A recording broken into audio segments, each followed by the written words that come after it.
So మొత్తానికి Donald Trump గారు Sergio Gor అనబడే ఒక ఘోరాన్ని భారత్కు అప్పచెప్పాడు. అంటే ఇతను ఎవరో కాదు, అమెరికా అంబాసిడర్ టు ఇండియా. ఇతను త్వరలోనే న్యూఢిల్లీ రాబోతున్నాడు. ఇంతకుముందు ఎరిక్ గార్సెట్టి అనబడే ఒక వింత జంతువు ఇది అమెరికా రాయబారిగా భారత్లో ఉండి ఏమేమి చెయ్యాలో చేసేసి వెళ్ళింది. ఇవాళ సెర్గియో గోర్ అంటే టాష్కెంట్ అనబడే ప్రాంతంలో పుట్టినవాడు. తరువాత అమెరికాకు మైగ్రేట్ అయి వచ్చి డొనాల్డ్ ట్రంప్ యొక్క ఫ్యామిలీకి అత్యంత సన్నిహితుడు. అంటే డొనాల్డ్ ట్రంప్ జూనియర్ అంటారు చూసారా, మీకు ఈయన కుమారుడు, అతనికి చాలా క్లోజ్ ఫ్రెండ్.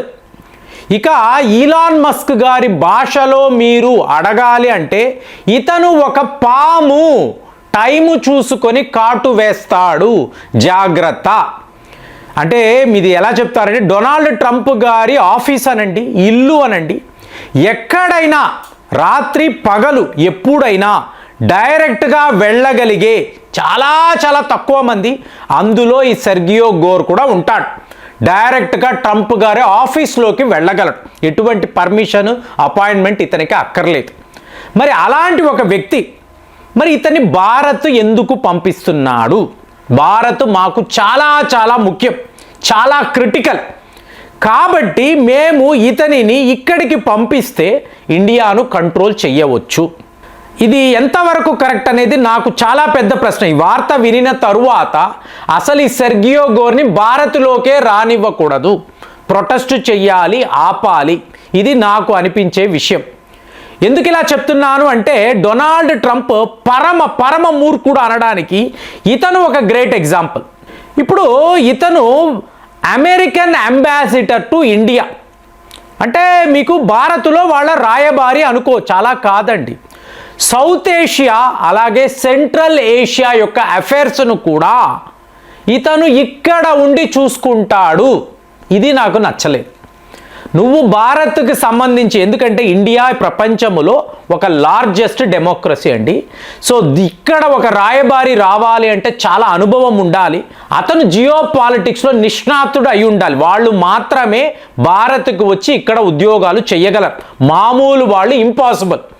అలాంటిది ఒక 38 ఏళ్ల వ్యక్తి, భారత్కు సంబంధించి ఎటువంటి మీకు జ్ఞానము లేనివాడు, చరిత్ర తెలియనివాడు, ఇతనిని హుటాహుటిగా అంటే మన మీద ఎలాంటి ఒత్తిడి తీసుకురావాలో అన్ని రకాల ట్రంప్ ప్రయత్నాలు చేస్తున్నాడు. ఎన్ని రకాల కుదురుతుందో అన్ని విధాల. సో ఇప్పుడు ఇతను వచ్చాడు అనుకోండి, మీకేమవుతుంది? పాకిస్తాన్కు సంబంధించిన అధికారులు కూడా భారత్లోకి వస్తారు. ఎందుకు? సౌత్ ఏషియా అంటున్నాడు, సెంట్రల్ ఏషియా అంటున్నాడు. అంటే సెంట్రల్ ఏషియా దేశాలకు సంబంధించిన నాయకులు, డిప్లొమాట్స్ వాళ్ళందరూ కూడా భారత్లోకి రావడం, ఇది ఎంతవరకు మనం అలౌ చేయాలి? అసలు ముందు పాకిస్తాన్కి సంబంధించిన రాయబారి అమెరికా అంబాసిడర్ని కలవాలి అంటే ఢిల్లీకి వస్తున్నాడు అంటే అతనితో పాటు ఒక ఐఎస్ఐ ఏజెంట్ రావచ్చు, లేదా ఒక మిలిటరీ అధికారి, ఎందుకు ఒక తీవ్రవాది కూడా రావచ్చు. మనం అలౌ చెయ్యాలా? ఎందుకు అలౌ చెయ్యాలి? సో ఇప్పుడు డొనాల్డ్ ట్రంప్ని మీరు గమనించారు అనుకోండి, నాకు భారత్ పాకిస్తాన్ ఒకలాంటి దేశాలేనండి, సడన్గా ఎదిగారు కదా. ఫ్రెండ్స్, ఇది ఎలా ఉంటుందంటే వీళ్ళ దుర్మార్గము 1965 నుంచి చూడాలండి. మనకు వ్యతిరేకంగా పాకిస్తాన్కి కావలసిన ఆయుధాలు, డబ్బు, విమానాలు, ట్యాంకులు ఇవి ఇస్తూనే ఉన్నారు. 1971లో కూడా మనకు వ్యతిరేకం. అలాంటిది ఎంతో కష్టపడి భారత్ యొక్క డిప్లొమాట్స్, అమెరికా డిప్లొమాట్స్ ఒక మంచి రిలేషన్షిప్ని డెవలప్ చేసుకున్నాం. కానీ ఇప్పుడు ట్రంప్ వచ్చి అప్పటిలాగే కార్గిల్ యుద్ధములో మనకు వ్యతిరేకంగా అమెరికా ఏమైతే చేసిందో సరిగ్గా ఇప్పుడు మేము అలాగే ఉంటాము, మాకు ఇండియా పాకిస్తాన్ ఒకలాంటి దేశమే కాబట్టి మేము చాలా పవర్ఫుల్, వీడు చెప్పుకోవడమే. మనము ఎన్నో రెట్లు పెరిగిపోయామంటే ఇవాళ ప్రపంచములో భారత్ లేని ఒక ఎకనామిక్, ఒక ఆర్థిక వ్యవస్థను ఎవరు ఊహించలేరు. లేకపోతే రష్యా వాళ్ళు మనకి ఇలా బ్రహ్మరథం ఎందుకు పడతారండి? చైనా వాళ్ళు మన స్నేహాన్ని ఇలా ఎందుకు కోరుకుంటారు? మీకు ఒక ఎగ్జాంపుల్ చెప్తాను. ఈ సెర్గే గోర్ వస్తున్నాడు చూసారా, ఇతను నేను భారత్ని పాకిస్తాన్ని బ్యాలెన్స్ చేయగలను, రీజనల్ బ్యాలెన్స్ చేయగలను, ఇవన్నీ మాట్లాడుతున్నాడు. మీకు చైనా యొక్క వాంగ్ యీ ఈయన భారత్ వచ్చారు కదా, వచ్చి నెక్స్ట్ డే నేను పాకిస్తాన్కి వెళ్ళాలి అంటే ఏంటి, భారత్ పాకిస్తాన్ మాకు సమానమే కాదు, మీకు తెలియదా ఈ నాటకాలు. దాంతో ఇమీడియట్గా మన ఎక్స్టర్నల్ మినిస్టర్స్ ఆఫీస్ సమస్యే లేదండి, మీరు మాకు ముందే చెప్పాలి, మీరు ఒకవేళ పాకిస్తాన్కి వెళుతున్నారు అనుకోండి, భారత్ నుంచి వెళ్ళడానికి అవకాశమే లేదు, నో ఫ్లై జోన్, ఏ విమానాలు ఇక్కడ ఎగరవు, వాళ్ళు కూడా ఆపేశారు, మీరు వెళ్ళడానికి కుదరదు. వెళుతున్నారా మీరు వేరే దేశం వెళ్ళండి, అక్కడ నుంచి పాకిస్తాన్కి వెళ్ళండి, అంతే తప్ప ఏదో ఇండియాకు వచ్చాను అక్కడ నుంచి పాకిస్తాన్కి వెళ్తాను, నథింగ్ డూయింగ్, ఇలాంటి ఆలోచనలే పెట్టుకోకండి, క్లియర్గా చెప్తున్నాం. సో ఇప్పుడు వీడేంటి ఇలాంటి ఒక డ్రామా, భారత్, పాకిస్తాన్, బంగ్లాదేశ్, నేపాల్ ఏంటండి, మనము ఆసియా జైంట్ అంటే చైనాను డైరెక్ట్గా ఛాలెంజ్ చేసే ఒక దేశము, మనల్ని కావాలనేసే వీళ్ళు ఇలా చూస్తే వీళ్ళని ఎలా కొట్టాలి మీరు చెప్పండి, వీళ్లకు ఎలాంటి బుద్ధి చెప్పాలి అనేదే నేనైతే ఆలోచిస్తున్నాను. ఎందుకంటే వీడెవడో వచ్చాడు, వీడు ఏదో మాట్లాడాడు, రేపు పాకిస్తాన్ రాయబారి రా నేను ఢిల్లీలోనే ఉన్నాను పదా మనం మాట్లాడుకుందాము, ఇక్కడ కూర్చొని భారత్కి వ్యతిరేకంగా మనము ప్లానింగ్ చేద్దామంటే మనం ఎందుకండి ఒప్పుకుంటాం. సో ఈ డొనాల్డ్ ట్రంప్లు వాళ్ళ యొక్క ఉన్నారు చూసారా, ఒక చెత్త తొట్టి గ్యాంగ్ అంటాం చూసారా, వాళ్ళ ట్రేడ్ అడ్వైజర్ మీకు పీటర్ నావరో ఏదేదో మాట్లాడతాడు.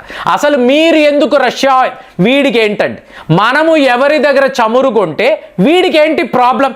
ఇప్పుడు జయశంకర్ గారు ఇదే అంటున్నారు, నువ్వు మా వద్ద పెట్రోలియం ప్రోడక్ట్స్ కొంటున్నావు, ఏం చెప్తున్నావు, రష్యన్ ఆయిల్స్ని మీరు శుద్ధి చేసి మాకు అమ్ముతున్నారు అని అంటున్నావు కదా, కొనకు, నీకేం ప్రాబ్లం, నువ్వు కొనకు, ఇది వ్యాపారము కదా, నువ్వు ఆయిల్స్ కొనకు, మాకేంటి ప్రాబ్లం, నీకేంటి ప్రాబ్లం. ఇప్పుడు ఇతను ఎలాంటి వాడంటే, ఇప్పుడు చూడండి పెద్ద పెద్ద కార్పొరేట్ కంపెనీస్లో ఈ స్పైలు ఉంటారు, ఈ ఎంప్లాయీస్ ఏం మాట్లాడుకుంటున్నారు, ఇందులో మేనేజ్మెంట్కి వ్యతిరేకంగా ఎవరున్నారు, సో వాళ్ళు ఎలాంటి కుట్రలు పన్నుతున్నారు, ఇదంతా తెలుసుకోవడానికి ఒక వ్యక్తిని పెడతారు. సరిగ్గా అలాంటి వాడే సెర్గియో గోర్. సో ఇప్పుడు ఇండియాకు వచ్చి భారత్ అమెరికా విషయంలో ఏం చెయ్యబోతుంది ఆలోచిస్తాడు కదా. అందుకే ఈలాన్ మస్క్ ఇతను ఒక పాము ఎందుకన్నాడు, నాసా, స్పేస్ ఎక్స్, సో వీళ్ళ కోఆర్డినేషన్లో ఒక కొత్త రకమైన టీంని వీళ్ళు సృష్టించబోతున్నారు. దీనికి ఐజాక్ మెన్ అని చెప్పి ఒక టాప్ ఎక్స్పర్ట్, ఇతనిని హెడ్గా ఈలాన్ మస్క్ గారు అపాయింట్ చేశారు, అంటే నామినేట్ చెయ్యాలి. కరెక్ట్గా ఈ సెర్గే గోర్ ఇతని నామినేషన్ని క్యాన్సిల్ చేశాడు, ఇతను ఈ ఉద్యోగానికి పనికిరాడు, సో మనం ఇతన్ని అపాయింట్ చెయ్యకూడదు. ఒక్కసారి ఇతను అన్నాడు అనుకోండి, మీకు డొనాల్డ్ ట్రంప్ కూడా ఓకే అంటాడు. సో ఇది ఈలాన్ మస్క్కి నచ్చలేదు. ఇంత పెద్ద కుట్ర అంటే నాసా, స్పేస్ ఎక్స్, ఇంత పెద్ద సంస్థలు వాళ్ళు ఒక వ్యక్తిని ఎంచుకుంటే నువ్వు కాదు అని చెప్పి ఎలా అంటావు, కానీ అన్నాడు, ట్రంప్ ఒప్పుకున్నాడు. ఇవాళ మీకు డొనాల్డ్ ట్రంప్, ఈలాన్ మస్క్ మధ్య ఈ కాన్ఫ్లిక్ట్ ఏదైతే ఉందో దానికి మెయిన్ రీజన్ ఈ సెర్గే గోర్ అని చెప్పి చెప్తున్నారు.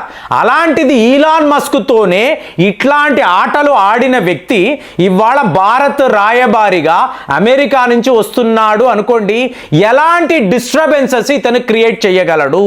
సో ఇది ఇవాళ భారత్కు సంబంధించిన అధికారులు మాట్లాడుతున్నారు, నువ్వు ఇండియాకు అంబాసిడర్ రా, మా ఎవరికి ఏ ప్రాబ్లం లేదు, కానీ సౌత్ ఏషియా, సెంట్రల్ ఏషియా అఫైర్స్ను ఇక్కడ ఢిల్లీ నుంచి వచ్చి చూసుకుంటాను అంటే మేము ఎవరము కూడా ఒప్పుకోము, ఇదొక పెద్ద న్యూసెన్స్ అవుతుంది, పాకిస్తాన్కి సంబంధించిన అధికారులు భారత్లోకి రావడము అనేది మాకు ఇష్టము లేదని క్లియర్గా డొనాల్డ్ ట్రంప్కి చెప్పాలండి. చెప్పకపోతే అడ్డదిడ్డంగా వీళ్ళు వ్యవహరిస్తారు, దీనిని మనం ఒప్పుకోకూడదు. ఇదైతే నేను ఆలోచిస్తున్నాను. మరి మీకేమనిపిస్తుంది? ఇలాంటి ఒక పనికి మాలిన వాడు, కుట్రలు పన్నేవాడు డొనాల్డ్ ట్రంప్తో ఉంటూ వాళ్ళ ఎగ్జిక్యూటివ్స్, వాళ్ళ అధికారుల మీదే పెత్తనము చెలాయించేవాడు భారత రాయబారిగా వస్తే ఎన్ని ప్రాబ్లమ్స్ వస్తాయి ఊహించి కామెంట్స్లో రాయండి. మళ్ళీ వచ్చే వీడియోలో కలుద్దాం. జై హింద్.